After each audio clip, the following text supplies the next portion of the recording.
Good morning, sir. Good morning, sir. Good morning everyone. Questions दे रखे थे, उम्मीद करता हूँ कि सारे बच्चे कर लिए होंगे, ऐसे सॉल्यूशंस भी डाल दिया था। ठीक है, तो आगे स्टार्ट करते हैं। पहले एक टॉपिक कवर करते हैं, छोटा सा डिस्कस कर लेते हैं, फिर फर्दर हम क्वेश्चंस पे आएंगे। लिखो, आज हम बात करेंगे position of points relative to a line. Heading डालो, position of a point relative to a line. Sir कल वाला क्वेश्चन जरा समझा दीजिए, समझ नहीं आया था। मैं जो ब्लैक बोर्ड क्वेश्चन लिसन, मैं क्वेश्चन उस क्वेश्चन को भी रिवीजन कराऊंगा और भी क्वेश्चंस। पहले ये छोटा सा टॉपिक पहले कवर करो। लिखो, position of points relative to a line.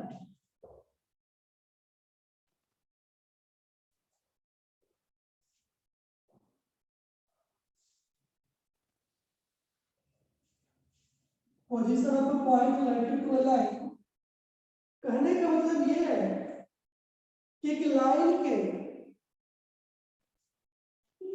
दोनों साइड्स पॉइंट है, तो कैसे फाइंड आउट करेंगे, और ये वन साइडेड पॉइंट है। ठीक है, ऐसे समझो। इसे मान लो कि एक लाइन है, ठीक है, यहां पे अगर पॉइंट P लेंगे x1, y1, और ये तुम्हारा लाइन का इक्वेशन है ax + by = 0। अगर पॉइंट Q है, जिसे हम यहां ले लेते हैं x2, y2, ये कैसे समझेंगे कि आप पॉइंट P लेफ्ट साइड है, the right side, point Q left side, यानी लाइन के अपोजिट दोनों है। हो सकता है ये Q यहां भी हो सकता है, या ये P इधर भी हो सकता है। यानी हमें पोजीशन ऑफ पॉइंट्स ढूंढना है कि एक, दो या तीन जो भी पॉइंट्स है वो लाइन के किस साइड से है, एक साइड से, ये दोनों अपोजिट साइड है।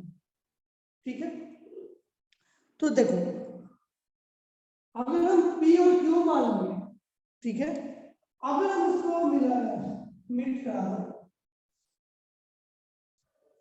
तो ये P और Q डिस्टेंस लाइन से डिवाइड हो रहा है, तो उसका रेशियो m/n।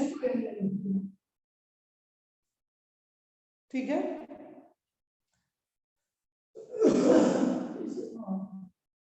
इधर m/n, ठीक है, ऐसे ज्यादा रिलेशन बनाएंगे। अब देख, इस पॉइंट को उन्हें R ले लेते हैं, तो इसका कोऑर्डिनेट क्या होगा? इसका कोऑर्डिनेट क्या होगा, बता पाओगे? अरे सर, हाँ बोलो। सर दिखाई नहीं दे रहा है, व्हाइट दिखाई दे रहा है थोड़ा थोड़ा। Yes, sir.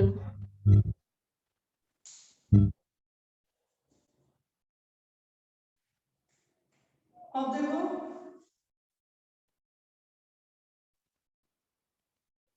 दिख रहा है? सर आप पास आ रहे हैं तो दिखाई नहीं दे रहा है, पर आप दूर जा रहे हैं तो दिखाई दे रहा है। अच्छा, लाइट का रिफ्लेक्शन हो रहा है। एक सेकंड में थोड़ा कोई कुछ कोशिश करूं क्या? पहले देखो, ये फिगर दिख रहा है? हाँ सर, दिखाई दे रहा है सर। ये एक्स एक्सिस, आपका वाई एक्सिस, ये ओरिजिन, पॉइंट P और Q इस लाइन के अपोजिट है। P राइट साइड है, Q लेफ्ट साइड है। इसका इंटरनल डिवीजन हो रहा है, m स्टूडेंट पे डिवाइड हो रहा है, तो कोऑर्डिनेट R निकाल लोगे। R कोऑर्डिनेट में क्या लिखेंगे? mx2 plus nx1 divided by m plus n, और my2 plus ny1 divided by m plus n। सारे को यहाँ पे बात समझ आ रही है? Hello, yes sir. गुड। अब एक कोशिश करो, देखो, अब ये लाइन में इक्वेशन दिया हुआ है x + dy + c, तो तुम ये कोऑर्डिनेट भी फाइंड आउट कर सकते हो, ये कर पाओगे? चलो अब इसकी जरूरत नहीं। अब ये सोचो इस लाइन के इक्वेशन में ये पॉइंट r डालोगे तो सेटिस्फाई करेगा, करेगा ना? नहीं दिख रहा है। और इस लाइन पे ही तो है, तो देखो ऐसे लिख सकते हैं। सर दिखाई नहीं दे रहा है। दिखाई नहीं दे रहा है। दिखाई नहीं दे रहा है? लाइट भी जलाया तब पर भी नहीं दिख रहा है, लाइट बंद करना हो तब पर भी नहीं दिख रहा है। कल तो इतना अच्छा तो दिख रहा था, अब दिख रहा है? सर आप जब सामने में आते हैं तो रिफ्लेक्ट होता है सर। अब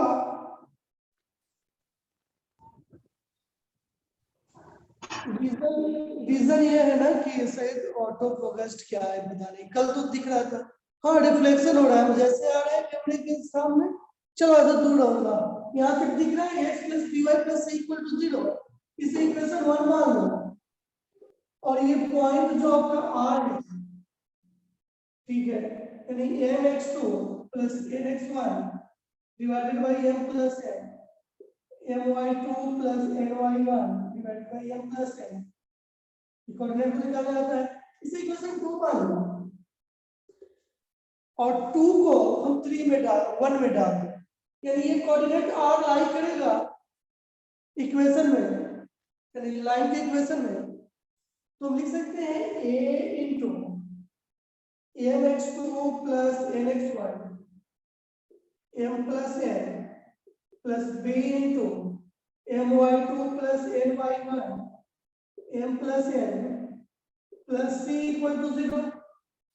अब इसे सॉल्व कर लो, देखो a mx2 plus nx1, a से मल्टीपल नीचे n है तो लिख लेते हैं b my2 plus ny1 plus c into m plus n divided by m plus n equal to 0। ये स्टेप समझ आया? Yes sir. ओके, अब देखो इसे m plus n equal to उधर जाएगा 0 हो गया, और इसे उल्टा करते हैं a mx2 plus a nx1 plus b my2 plus b ny1 plus cm plus cn equal to 0। m वाले टर्म को एक साथ ले लो और n वाले टर्म को एक साथ ले लो।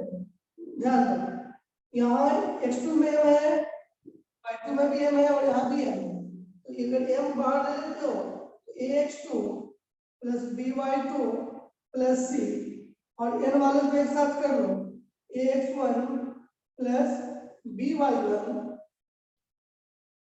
Plus c equal to 0। अगर तुम इस पोर्शन को राइट साइड ले जाओ तो क्या आ गया max2 plus by2 plus c equal to minus ax1 plus by1 plus c equal to 0।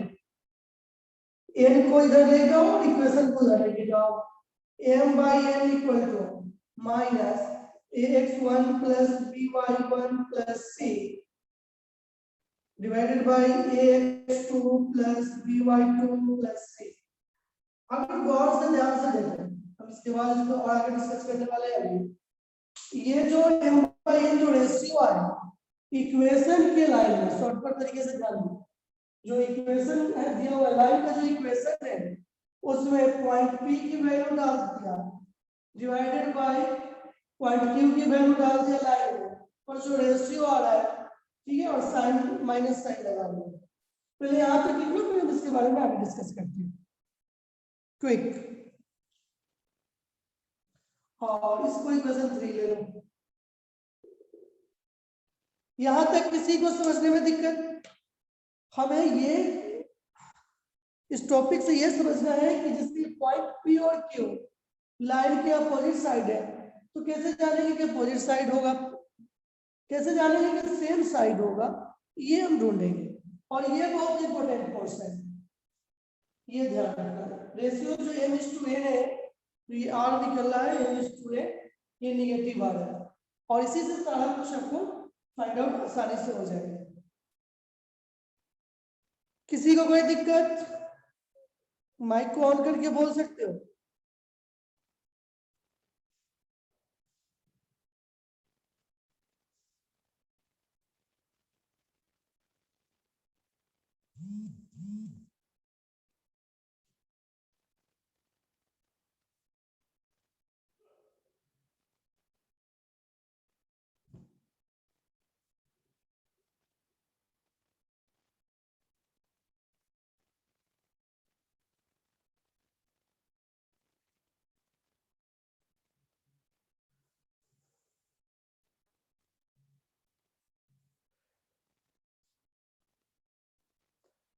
Mrityunjay समझ आया?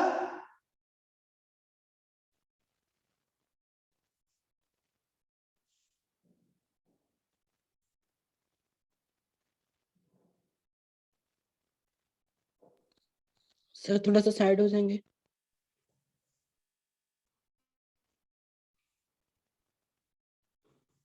सौम्या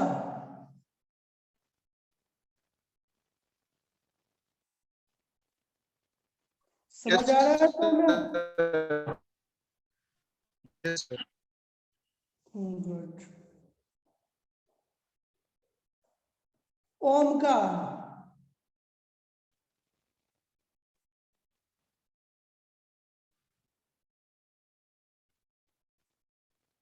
अभिप्सा आचार्य समझ में आ रहा है बेटा तुम्हें?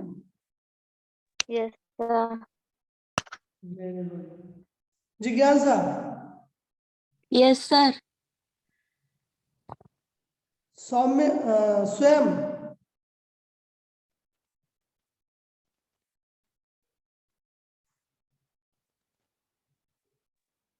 सर हेलो ओके आगे बढ़ो। सर। हाँ बोलो। सर मार्क के बारे में क्या हुआ सर? मार्क कौन बोल रहे हो? स्वस्तिक बोल रहा हूँ सर। क्लास में मार्क्स के बारे में नहीं, मैसेज करके पूछ लेना। Okay sir. ठीक है 22 है। हाँ चलो लिखो, आगे लिखो इसमें लैंग्वेज में इसके आगे। If the point R is between the points P and Q. R देखो पॉइंट्स पी और क्यू के बिटवीन है। If the point R is between the P and Q, that is points P and Q are on the opposite side। फिर से एक बार मैं repeat कर देता हूं, स्वयं जल्दी से लिखना। If the point R is between the points P and Q, that is points P and Q are on the opposite sides of the given line।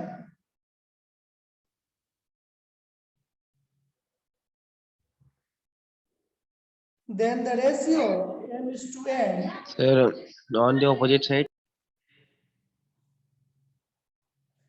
Opposite sides of the given line. मैं 3 बार repeat करूंगा, conscious होके सुनने की कोशिश करना, बीच में मत बोलना, ये तो मैसेज कर देना।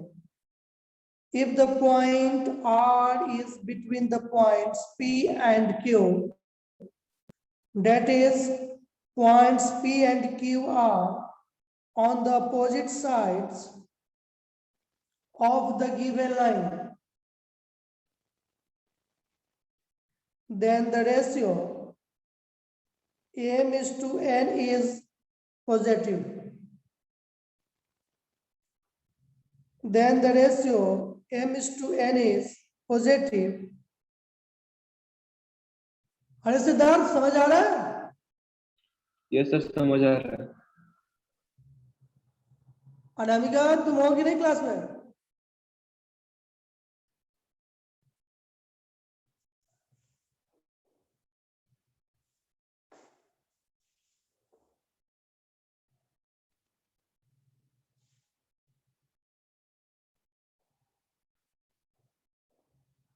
ध्यान दो, हमने क्या लास्ट लाइन बोला? m is to N is opposite, अगर आर बिटवीन में पी एंड क्यू के बीच आर है, तो लाइन पे यानी पी और क्यू दोनों अपोजिट हो, तो M is to N ratio ये पॉजिटिव होना चाहिए। एम इज टू एन यानी M by N this is positive होना चाहिए। कहने का सेंस ये कि minus ax1 plus by1 plus c divided by ax2 plus by2 plus c, ये पॉजिटिव होना चाहिए। This is greater than 0। समझ पा रहे हो? अगर ये ग्रेटर देन 0 है तो माइनस से मल्टीपल करोगे या माइनस रिमूव करोगे तो क्या होने को है, ax1 plus by1 plus c ax2 plus by2 plus c, ये लेस देन 0 होना चाहिए। ये बात समझ में आ रहा है? यानी अगर लाइन की इक्वेशन में कोऑर्डिनेट पुट करके डालो, कोऑर्डिनेट पुट करोगे, ठीक है, और जैसे जो रेशियो आएगा और लेस देन 0, ये इसमें माइनस लगा है तो ग्रेटर देन 0, यानी ये वैल्यू नेगेटिव होना चाहिए लेस देन 0। तो यानी क्या समझेंगे कि दोनों पॉइंट लाइन के अपोजिट है। अब ध्यान दो, इसमें ये कब नेगेटिव हो सकता है, जब ऊपर और नीचे का वैल्यू दोनों अपोजिट साइड का, अगर ऊपर प्लस है तो नीचे माइनस होना चाहिए, ये माइनस है तो ये प्लस होना चाहिए, क्योंकि ये इक्वेशन के फॉर्म में नहीं है, कोऑर्डिनेट डालते ही ये पर्टिकुलर आपको वैल्यू मिलेगा। समझ रहे हो ना? क्योंकि ये कोऑर्डिनेट है ना x1 y1, यहाँ पे भी पॉइंट के कोऑर्डिनेट x2 y2 है। जैसे लाइन के इक्वेशन में डालोगे तो पर्टिकुलर वैल्यू आएगा, और वो वैल्यू का रेशियो जो है लेस देन 0 होना चाहिए। अगर m बाई n पॉजिटिव होना चाहिए, जब माइनस लगा हुआ है तो ग्रेटर देन 0, और माइनस रिमूव कर दिए तो ये वैल्यू लेस देन 0 होना चाहिए। तब आप समझ जाना कि दोनों पॉइंट लाइन के अपोजिट है। चलो इसको नोट करो।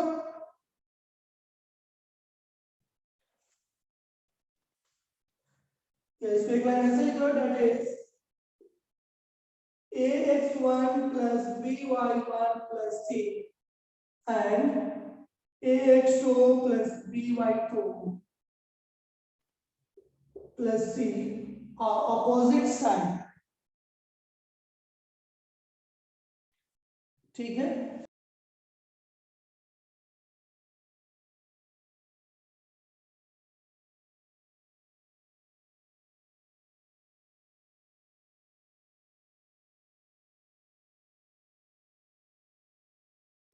क्या साउंड नहीं आ रहा सर? सुनाई दे रहा है।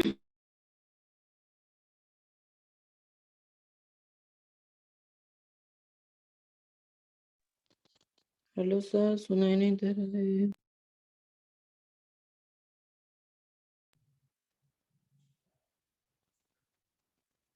that is ax1 plus by1 plus c and ax2 plus by2 plus c are of opposite side।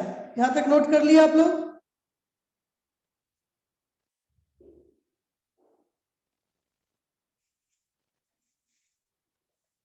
Hello, yes sir. कौन बोल रही है? नाम क्या? अरे अस्मानिका, समझ आ रहा है? Yes sir. अरे दुबे है कि नहीं मैथ्स की क्लास में? Yes sir. अच्छा दुबे है। अरे राउतरे तुम हो ना? समझ आ रही है?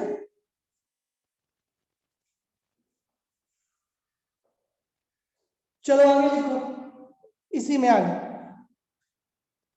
If the point R is not between P and Q, यानी P and Q के बीच R नहीं है। अब ऐसा समझो कि ये लाइन है, यहाँ पे अगर P है x1 and y1, और मान लो Q यहाँ पे है x2 y2, ठीक है? तो यहाँ से P से ये m या ये रेशियो n होगा, ये m है आपका और ये रेशियो n है, ठीक है? यानी ये सेम साइड में है, P और Q दोनों साइड में सेम साइड हो, ये R, ठीक है? फिगर बनाने की जरूरत नहीं है, मैं समझाने के लिए बना दिया हूँ। लिखो, if the point R is not between P and Q, that is points P and Q are. If the point R is not between P and Q, that is points P and Q are on the same side of the given line. Of the given line. Then the ratio M is to N is negative. Then the ratio M is to N is negative. So from 3, अब ये ratio क्या हो रहा है? Negative. ठीक है बेटा? अगर ये लेस देन 0 है तो ये वैल्यू क्या हो जाएगा? Greater than 0. उम्मीद करते हैं कि ये सब बातें आपको समझ में आ रही होगी. ये नहीं कि अब 10 डेज में सब आप क्या क्या सबको ऑटोमेटिक डिलीट बटन लगा दिए हो, डिलीट कर दिए हो. ठीक है, अभी मैं पूछ नहीं रहा हूँ सर. नेक्स्ट क्लास से मैं क्वेश्चंस पूछूंगा, रेंडमली किसी को यहाँ से बोलूंगा, नहीं बताने का सोच लेना. अगर ये तुम्हारा ग्रेटर देन 0 है, देखो m is to n ratio negative बोला गया, यानी दिस वैल्यूज यानी m by n ये दिया हुआ है, ये नेगेटिव यानी लेस देन 0. अगर ये लेस देन 0 है तो माइनस रिमूव करोगे, माइनस से मल्टीपल करोगे तो ग्रेटर देन 0 हुआ. अगर ये ग्रेटर देन 0 से तुम्हारा हो गया तो ये तभी पॉसिबल है ऊपर वाला और नीचे वाला पोर्शन ये दोनों पॉजिटिव हो या दोनों नेगेटिव. बात समझ आ रही है? अरे दो चार बच्चे बोलना भैया ना, समझ आ रहा है ना? तो मैसेज क्या है? Yes sir. यस तो अगर सर. जीरो है की ऊपर और नीचे वाला दोनों वैल्यू या कंपल्सरी है कि पॉजिटिव होना चाहिए नेगेटिव होना चाहिए. लिखिए x1 plus by1 plus c and x2 plus by2 plus c are of कौन सा साइन? अपोजिट साइन की सेम साइन.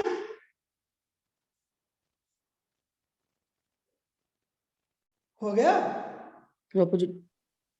और मैं पूछ रहा हूँ कि जब ये ग्रेटर देन 0 है, अभी इतना बार मैं डिस्कस किया, तो ये दोनों की वैल्यू का साइन सेम होगा या अपोजिट होगा? सेम होगा सर. गुड. एकदम एक्टिव रहना है. ये नहीं कि ऑनलाइन मोड में है तो बगल में, ठीक है ना, ये इंस्टाग्राम देखते रहे और फेसबुक देखते रहे, पता चलेगा फोन में घुस के देंगे. सोचिए. चल जल्दी से नोट कर, कंप्लीट हो गया ये टॉपिक. अगर ये वैल्यू ग्रेटर देन 0 आने का ये ratio m is to n में माइनस लगा हुआ छोड़ दे, केवल ये ग्रेटर देन 0 आने का मतलब सेम साइड. अगर लेस देन 0 यहाँ पे आ रहा था अपोजिट साइड. बुझला? Yes sir. Yes sir. चलो जल्दी नोट करो, उसके बाद यस सर. क्वेश्चंस पे आते हैं. कल के क्वेश्चन जिसको समझ नहीं आया उसको डिस्कस करते हैं, फिर आगे फर्दर क्वेश्चंस देखते हैं.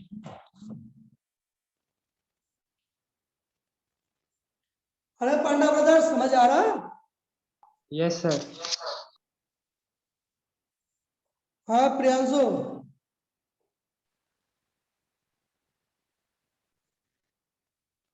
क्लास में है?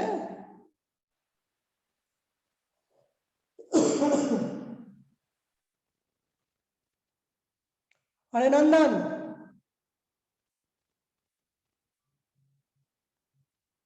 सारी बात समझ में आया? Yes. Yes sir. Manoj yes sir. ये मत सोचना किसी से पूछेंगे, रेंडमली पूछ लेंगे. इरेज करो.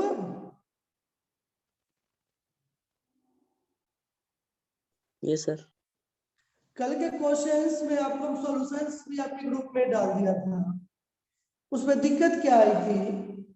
कैलकुलेशन स्टेप में प्रॉब्लम आया था. आप लोगों ने बोला कि सर इसका सॉल्यूशंस डाल देने के लिए सॉल्यूशंस भी डाल दिया. और वो क्वेश्चन आपके एनसीईआरटी बुक्स का है. क्या था? 2 पॉइंट दिया हुआ था, लाइन का इक्वेशन दिया हुआ था और आपको परपेंडिकुलर डिस्टेंस दोनों पॉइंट से परपेंडिकुलर डिस्टेंस का प्रोडक्ट बोला गया था कि बी स्क्वायर है कि नहीं। अब देखो आपको वहां पे बी स्क्वायर आया है, कैसे? P1 आपने निकाला था जो फर्स्ट क्वाड्रेंट था, चलो मैं इसको एक बार दिखा देता हूँ।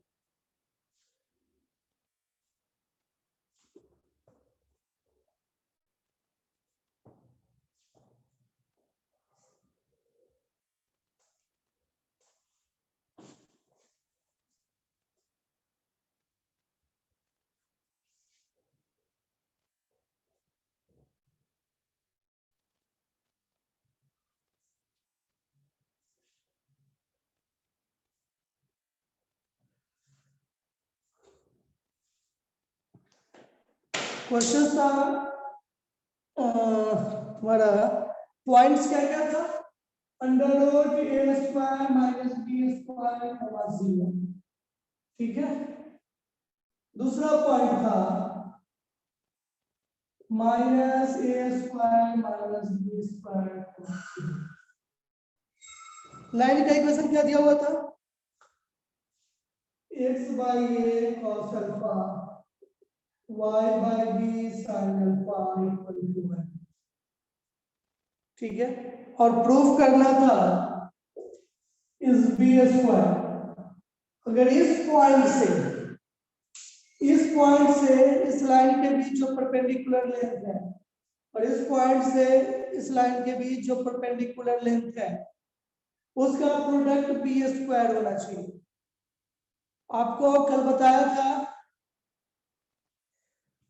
किससे पूछूं, किसी से पूछता हूं, तो ये बताओ राहुल, परपेंडिकुलर लेंथ निकालने का जो कल हम डिस्कस किए थे थ्योरी में, क्या था फॉर्मूला? किसी पॉइंट और लाइन के बीच जो डिस्टेंस होता है, परपेंडिकुलर डिस्टेंस जो होता है परपेंडिकुलर होता है, उसका क्या फॉर्मूला था?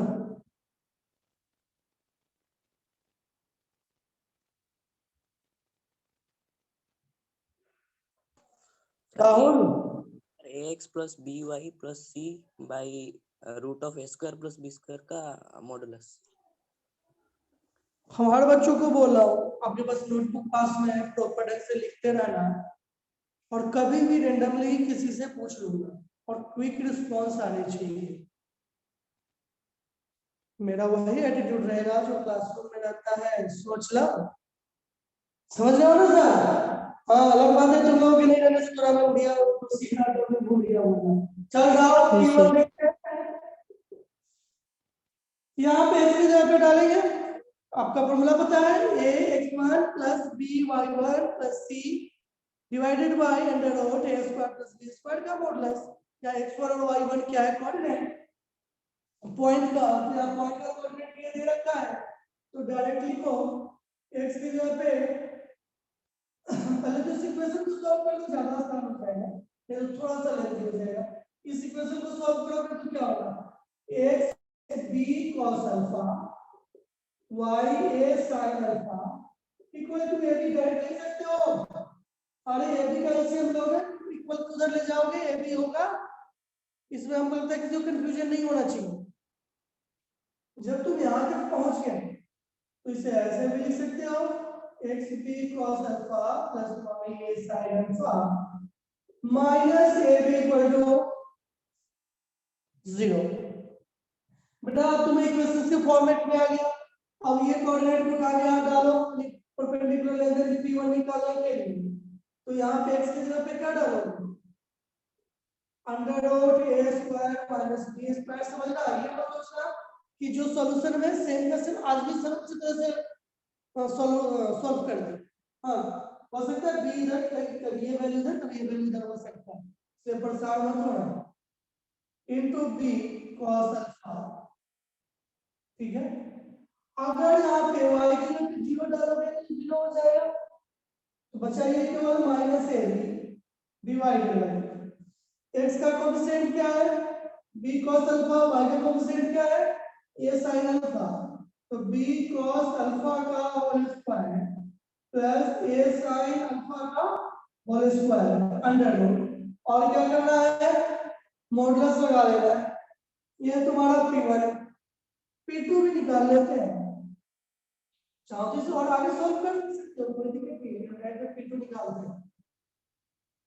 P2 में इस कोऑर्डिनेट को किस इक्वेशन में डालो, तो minus a square minus b square b cos alpha, y की जगह पे यहाँ पे 0 है, यहाँ y की जगह पे 0 डाल के क्या हो जाएगा, ये 0 minus a b, coefficient same है, b cos alpha a sin alpha under root b cos alpha का whole square plus a sin alpha का होल स्क्वायर मॉडुलस। देखो बेटा यहाँ भी माइनस है, यहाँ भी माइनस है, मॉडुलस में है, तो माइनस से रिमूव करोगे तब पर भी कोई फर्क नहीं पड़ता। अगर इसको ऐसे लिख सकते हो, समझाने के लिए एक दो स्टेप बढ़ा के लिख रहा हूँ, लिखने की जरूरत नहीं था। a square minus b square b cos alpha plus ab, नीचे b cos अल्फा का whole square plus a sin alpha का होल स्क्वायर। अब ये माइनस है, अंदर प्लस, ये पूरा और इसमें माइनस लगा हुआ है, मॉडुलस लगा हुआ है, कोई फर्क पड़ेगा क्या? डायरेक्ट तो लिख सकते हो ना ये चीजें, a square minus b square b cos alpha plus, यहाँ पर ब्रैकेट में plus ab divided by under root b cos alpha का whole square plus a sin alpha का होल स्क्वायर। ये P1 और तुम्हें P2 मिल गया। अब इस दोनों का हमें प्रोडक्ट करना था, ठीक है, हम ऊपर से इरेज कर रहे थे, सॉल्यूशन आप लोगों के पास ऑलरेडी अवेलेबल है, मैंने ग्रुप में छोड़ रखा है, इसलिए परेशान मत होना, उसे आप नोट कर लेना। यहाँ समझने की कोशिश करो, हाँ ध्यान में तो रहेगी तो फिर समझ नहीं आएगी। ऑनलाइन क्लासेस में और कंसंट्रेशन पावर आपकी एक्टिव रहने चाहिए, बैक नॉलेज एक्टिव रहने चाहिए, क्योंकि हम ये नहीं देख रहा हूँ कि आप किधर देख रहे हो, किधर क्या कर रहे हो, बातें कर रहे हो, गप्पे मार रहे हो। चलो P1 into P2, this into this, a square minus b square b cos alpha minus ab under root b cos alpha का whole square plus a sin alpha का होल स्क्वायर मॉडुलस P2 क्या है, a square minus b square b cos alpha plus ab under root b cos alpha का whole square plus a sin alpha का whole square. अब गौर कर, ऊपर में इस पूरे को अगर a की तरफ ट्रीट कर तो a माइनस b, ये a प्लस b दिख रहा है ना? कैमरा का थोड़ा ऊपर करूं, Yes. उम्मीद करता हूं कि सबको दिख रहा हो। और नीचे डिनोमिनेटर सेम है तो तुम लिख सकते हो, ऊपर जो तुम्हें a माइनस b के टर्म में और a प्लस b के टर्म में, तो आप लिख सकते हो under root a square minus b square b cos alpha का होल स्क्वायर माइनस ab का होल स्क्वायर और डिवाइडेड बाय, देखो ये दोनों टर्म सेम है, ये under root root x into root x होता है, तो रूट हटा के सिंपल ये लिख सकते हैं b cos अल्फा का whole square a sin alpha का होल स्क्वायर मॉडुलस। किसी को कोई शक? No, sir. होना भी नहीं चाहिए। अब यहाँ ध्यान दे आगे, अब हम इसको लिख सकते हैं पूरे का होल स्क्वायर है, तो रूट का होल स्क्वायर होगा तो a square minus b square, b का square b square cos square alpha minus a square b square divided bye b square cos square alpha plus a square sin square alpha modulus. देखो इसमें भी b square है, यहाँ भी b square है, पहले b square को बाहर निकालते हैं, बी स्क्वायर पॉजिटिव में होगा तो ऑलरेडी स्क्वायर है, इसको बाहर निकाल लेते हैं। मॉडल्स के अंदर क्या बचा, A square minus B square cos square alpha minus A square divided by B square cos square alpha plus A square sin square alpha. अब देखो cos स्क्वायर अल्फा से मल्टीपल करते हैं इसमें, तो that is equal to b square a square cos square alpha minus b square cos square alpha minus a square नीचे divided by से b square cos square alpha plus a square sin square alpha modulus. आ रहा है ना हर step समझ में?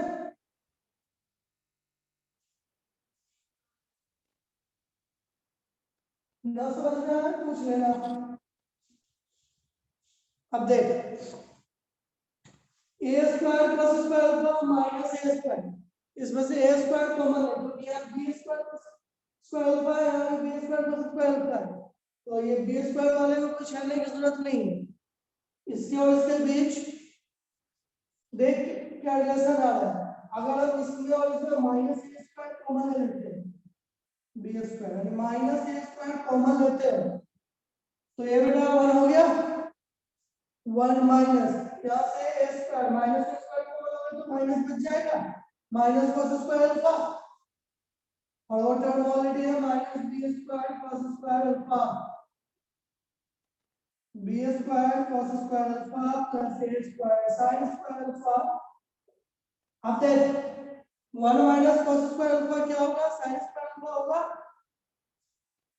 तो अब ध्यान दो minus A square sin square alpha minus B square cos square alpha divided by B square cos square alpha plus A square sin square alpha. ऊपर में से माइनस कॉमन ले लें, वहां से माइनस कॉमन लोगे तो क्या देगा A square sin square alpha plus B square cos square alpha नीचे B square cos square alpha plus A square sin square alpha. अब देखो ये और ये टर्म सेम है, A square sin square alpha plus B square cos square alpha, A square sin square alpha plus B square cos square alpha. इससे ये cancel out में minus पर मॉडुलस में बचा बी स्क्वायर इनटू माइनस 1, ऐसे भी direct minus हटा सकते थे यानी 1 के बराबर है, that is equal to B square. एक प्रूफ करना था, प्रूफ हो गया। दैट मींस कि आप लोगों को स्टेप क्या बोल रहा था और ध्यान ही नहीं दिया, आप लोग कोशिश ही नहीं किए, अपना दिमाग लगाने की कोशिश थोड़ा भी नहीं हुई, नहीं तो दिक्कत ही नहीं होती।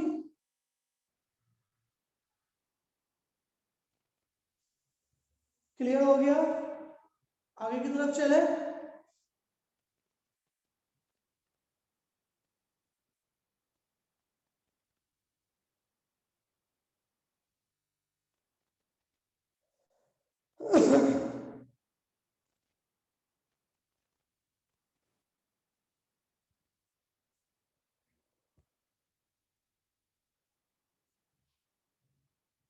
अब सुनो, आपको कल मैं ग्रुप में डाला था, उसमें फर्स्ट क्वेश्चन जो है उसको हम डिस्कस करते हैं। किसी ने किया?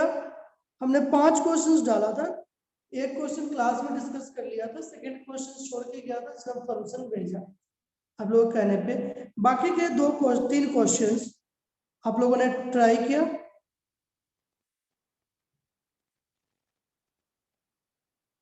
किसी ने?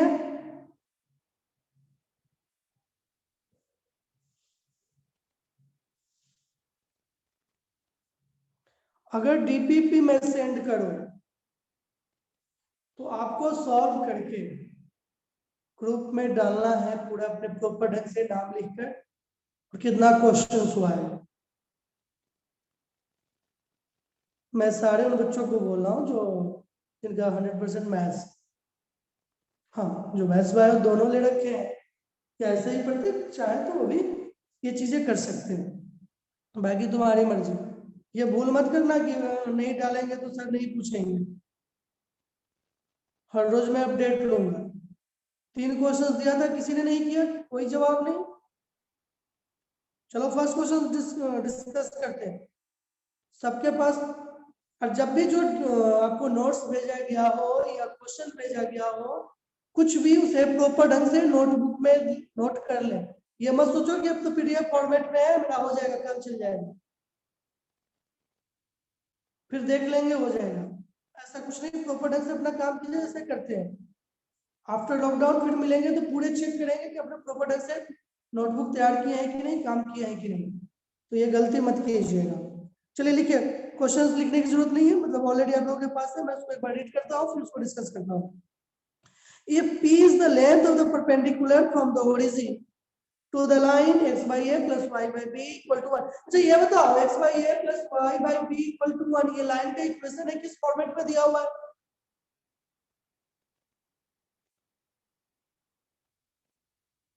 कोई बताएगा?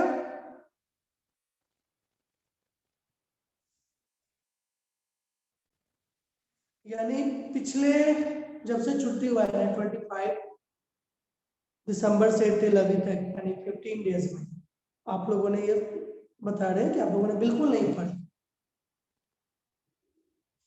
स्ट्रेट लाइन के इक्वेशंस किस फॉर्मेट में है, क्योंकि आज इवनिंग में स्ट्रेट लाइन फिनिश हो जाएगी, फिर हम नए टॉपिक पे आएंगे, नए चैप्टर पे। x by a plus y by b equal to 1 intercept form में इक्वेशन दिया हुआ है, आपको नहीं पता? चलो, p is the length of the perpendicular from the origin to the line x by a plus y by b equal to 1, then prove that 1 by p square equal to 1 by a square plus 1 by b square। एकदम easy question था, थोड़ा भी दिमाग लगा के 1 second में आप लोग कर सकते थे। क्यों करेंगे भाई, लॉकडाउन हो गया, घर पे रहेंगे, है ना, क्रिकेट खेलेंगे, बैडमिंटन खेलेंगे, सोशल नेटवर्क पे बिजी रहेंगे, वो भी नहीं होगा तो कोई बात नहीं है, अपने घर में अपने माँ के हाथ अच्छा से खाना खाओ। और भी कुछ काम है फिर बोलना आएगा ना, समझ आ रही है?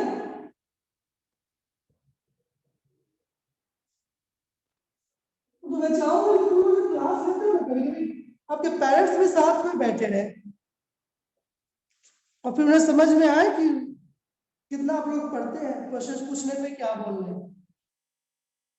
देखो, x by a plus y by b equal to 1 इस इक्वेशन में क्या है? if p is the length of the perpendicular from the origin, point जो p है आपका वो ओरिजिन है, सिर्फ पॉइंट p में लेके ये मान लो कि लेंथ के लिए p यूज किया गया है। अरे ओरिजिन से है, इस पे ओरिजिन से और इस लाइन के बीच का डिस्टेंस p दिया हुआ है, उसके बाद आपको रिलेशन को फाइंड आउट करना है। इस इक्वेशन को थोड़ा सा इक्वेशन फॉर्म में लिखिए, अच्छे फॉर्म में, लीनियर फॉर्म में।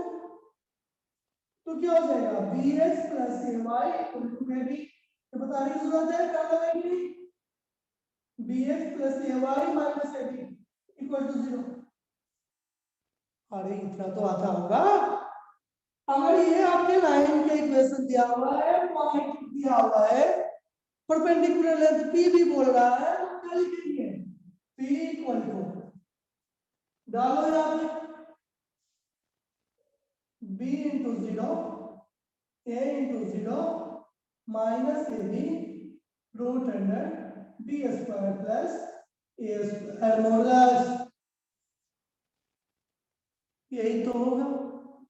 ये पार्ट 0 है, पार्ट 0 माइनस ab मॉडुलस में है, तो p equal to ab upon under root a square plus b square नहीं लिख सकते हो, और माइनस ab बचा, मॉडुलस में प्लस b भी लिखेंगे, कोई फर्क नहीं पड़ेगा। अब स्क्वायरिंग बोथ साइड्स कर देना,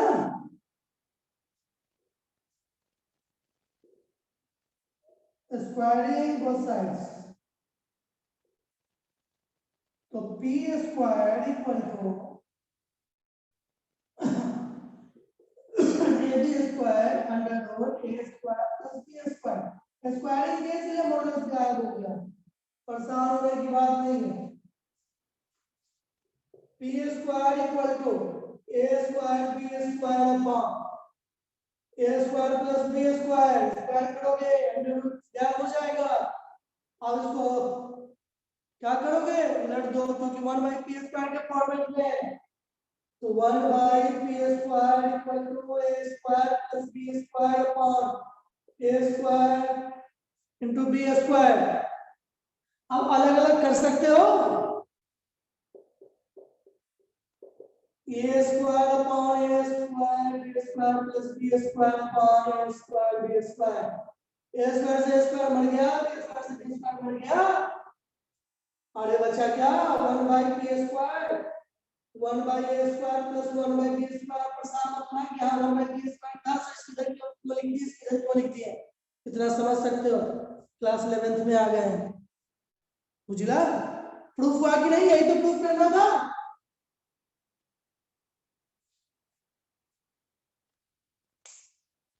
पूरे दिन तो खेलते नहीं है।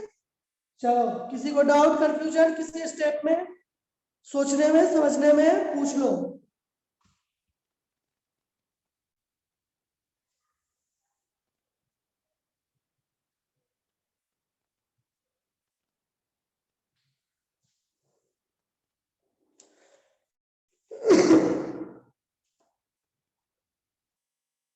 नंदन,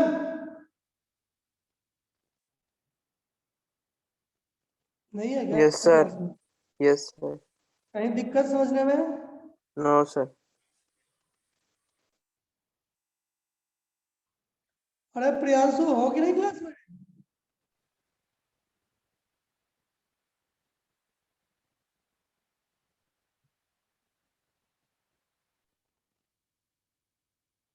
सतप्रकाश,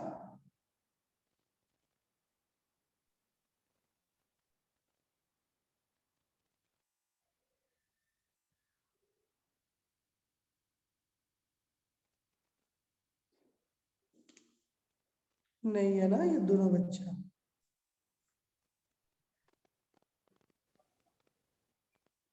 अरे एलिजाबेथ, समझ आ रहा है बेटा?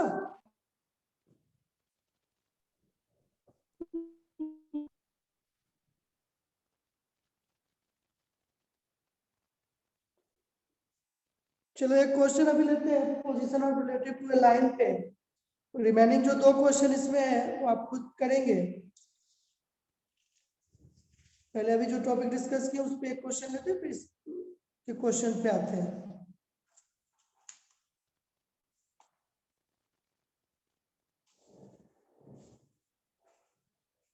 सारे लोगों का हो गया, ये नोट डाउन कर लिए?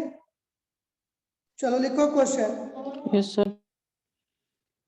Are the points 3, 4 and 2, -6? Are the points 3, 4 and 2, -6 on the same or opposite side?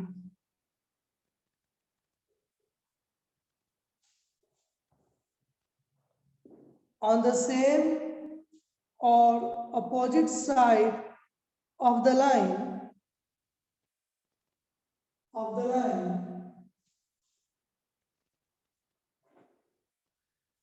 3x - 4y = 8।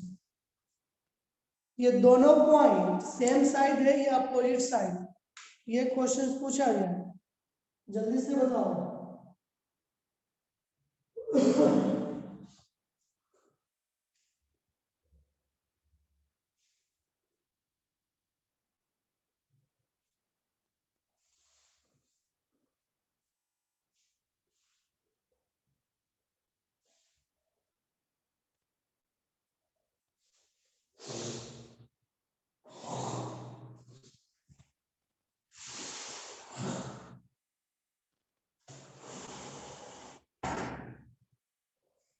हाँ, किसी से हुआ सोच पाए?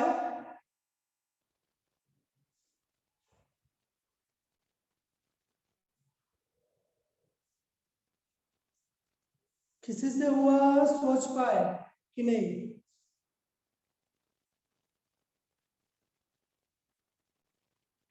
सर एक का -15 है और एक का 22 है। दोनों का अपोजिट साइन है, दैट मीन्स क्या होगा? अपोजिट साइड है सर। Opposite side. देखो बेटा सबसे इजी तरीका है कि इसको हम ऐसे लिखेंगे कि x square minus 8 equal to 0 इस इक्वेशन में। ठीक है, ये पॉइंट डाल के देखते हैं क्या वैल्यू आता है। 3 4 डालोगे तो 3 into 3 minus 4 into 4 minus 8, ये वैल्यू क्या आएगा? 9 minus 16 minus 8, 16 minus 8 24, 24 में से 9 सब्ट्रैक्ट करोगे तो क्या आएगा? 15। Yes sir. नेगेटिव 15 आ गया। अगर ये कोऑर्डिनेट डालो तो 3 into 2 3 into 2 minus 4 into minus 6 minus 8, ये वैल्यू 6 plus 24 minus 8 यानी 30 minus 6 कितना आएगा? 22। आपको बोले बताए थे ना कि ये याद है ax1 plus by1 plus c and ax2 plus by2 plus c are opposite side, that means कि point is opposite from it, यानी ये लाइन से ये दोनों पॉइंट अपोजिट होगा। अगर सेम साइन होता तो देखो ये साइन डिफरेंट है तो हमें m by n रेशियो निकालने का करने की जरूरत ही नहीं है। अगर m by n भी निकालो तो देखो तो लेस देन 0 हो रहा है। उम्मीद करते हैं सारे को समझ में आ गया होगा। अगर आपने x1 y1 ये डाला तो ये नेगेटिव है और इसकी वैल्यू पॉजिटिव है। अब लिखवा ना थोड़ी में अपोजिट साइन का मतलब कि पॉइंट लाइन से अपोजिट है।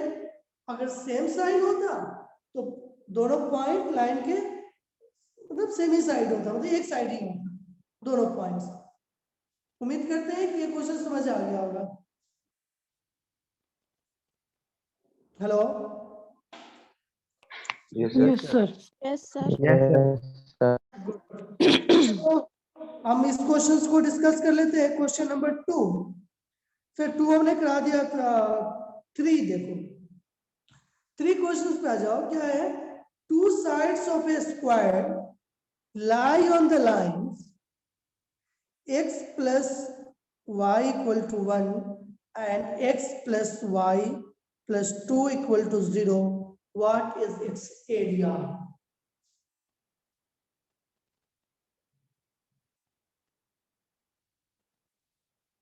कुछ समझ आया क्वेश्चन में?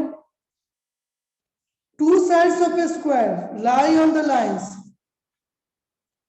ये ध्यान दो कि दोनों इक्वेशन जो दिया हुआ है ये पैरेलल है। ठीक है, two sides of A square lie on the lines x plus y equal to 1 and x plus y equal to 2 equal to 0. What is its area? तो इस दोनों लाइन के बीच का डिस्टेंस ढूंढ लोगे तो अगर स्क्वायर का साइड आपको मिल गया तो एरिया नहीं मिल जाएगा। अब ये सोचना है, ये बताओ ये लाइन पैरेलल है परपेंडिकुलर, ये देखते कैसे समझ में आएगा? आपको बोला था कि इक्वेशन देखते ही समझ में आ जाएगा। अगर x एक्सिस x और y के वेरिएबल जो वेरिएबल x एंड y है उसके कोएफिशिएंट अगर सेम है आपके, हाँ कांस्टेंट टर्म अलग हो तो कोई फर्क नहीं पड़ता, यानी पैरेलल होगा। आपको याद दिलाते हैं कि जब हम बोले थे ax plus by plus c equal to 0 इस इक्वेशंस का पैरेलल इक्वेशन लिखो तो क्या लिखे थे आप? ax plus by plus lambda लिए थे और लैम्डा की वैल्यू निकाल के और फिर सब्स्टिट्यूट कर देते थे, पैरेलल लाइन का इक्वेशन आ जाता था। परपेंडिकुलर में क्या था? ax plus by plus c equal to 0 था, तो क्या लिखते थे?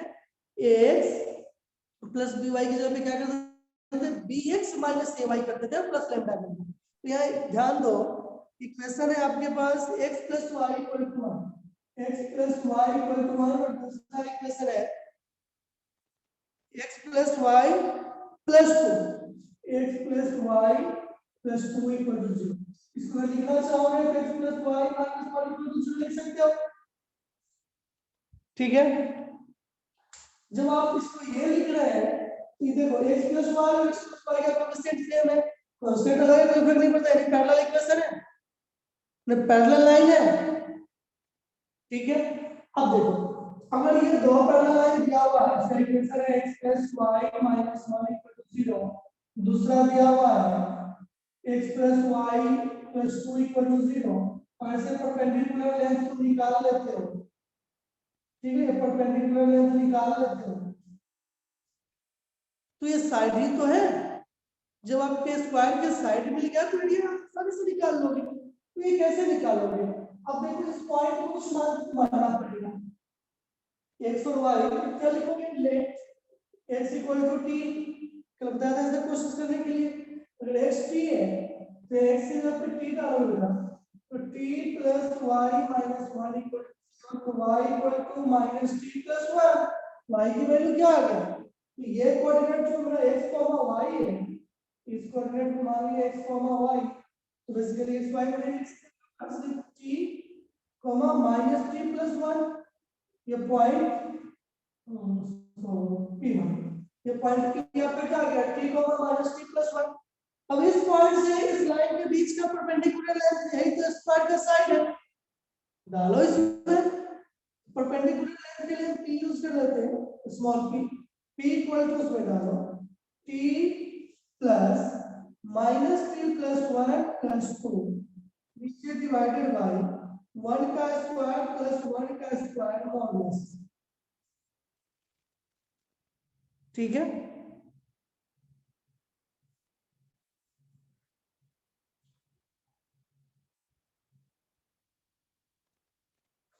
To side of a square lie on the right, ठीक है।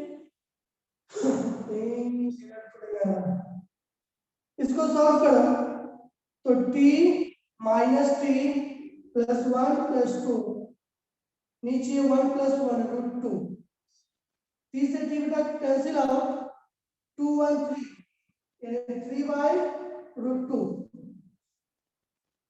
कोई दिक्कत नहीं ना? 3 आपका √2 आ गया, ये p का है, p = 3/√2, और ये लेंथ तो ही साइड स्क्वायर का साइड हो गया, that is equal to side of square. तो एरिया ऑफ स्क्वायर क्या हो गया? एरिया ऑफ स्क्वायर साइड का स्क्वायर होता है, तो साइड आपका क्या है? 3/√2, 3/√2 का होल स्क्वायर क्या आ गया? 9/2, एरिया आ गया।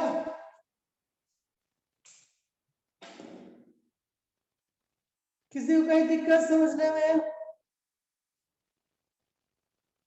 No sir. नो चलो, सर। टाइम तो आप हो गए, दूसरे क्लासेस होंगे आपको, हम मिलते हैं नेक्स्ट एपिसोड में। उम्मीद करेंगे कि जो भी क्वेश्चन अब बच गया वो आप कर लेंगे, और एक बार जरूर रिवीजन करके हमें इवनिंग में मिलेंगे, ठीक है। चलो, Thank you, sir. Thank you sir. Thank you, sir. Thank you, sir.